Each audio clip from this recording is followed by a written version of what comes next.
The message arrived at 2:17 a.m., the kind of hour when nothing good ever seems to happen. My phone vibrated against the wooden nightstand, pulling me from a deep sleep. Still half asleep, I reached for it, expecting another spam message. But the moment I saw the screen, my chest tightened. "We need to talk urgently."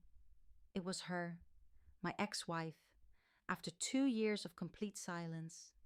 For a few seconds, I just stared at the message. Memories I had spent years trying to bury came rushing back.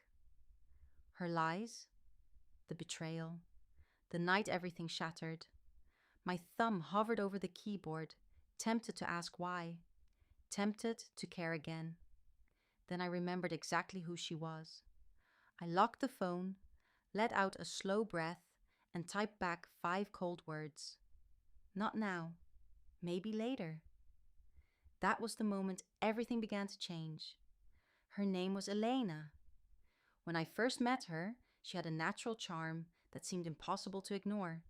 A gentle voice, a warm smile, and the kind of presence that made you feel like you were the only person in the room. Back then, I was naive, working long hours as a software engineer and dreaming of building a future with someone who truly loved me. For a while, I believed she did. We got married after being together for 3 years. The first year felt perfect, or at least it appeared that way. But little by little, things started to change. Late-night phone calls she couldn't explain, unexpected business trips, a new password on her phone. I ignored every warning sign. I trusted her. Until one night when I came home earlier than expected. I still remember hearing laughter coming from our bedroom.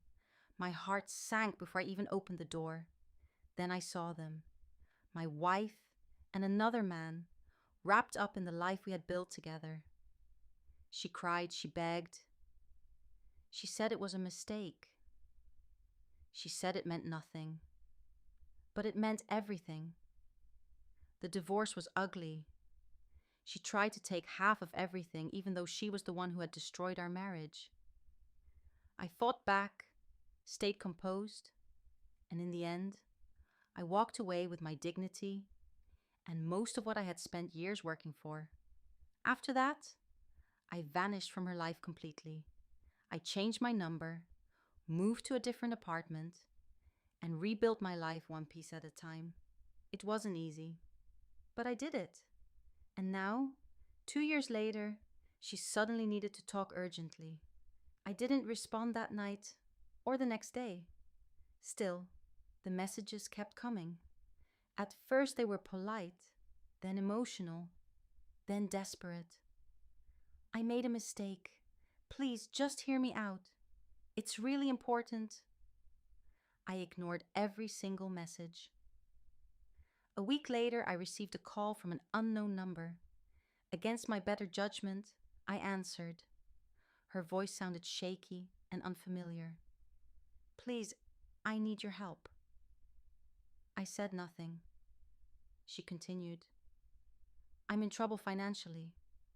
I trusted someone, and they scammed me. I've lost everything."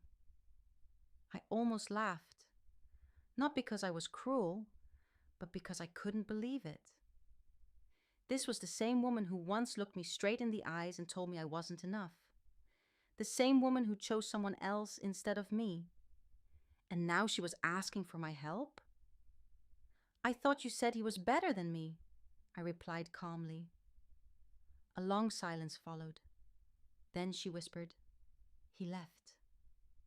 Of course he did. For a moment, I considered hanging up and walking away the same way she had walked away from me. But something inside me wanted closure, not revenge fueled by anger, something smarter, something she would never forget. So I said, "Fine, let's meet." We agreed to meet at a quiet cafe downtown. When I saw her walk in, she looked completely different. Tired, defeated, broken, nothing like the confident woman I once knew. She sat across from me, avoiding eye contact. "I messed up," she said.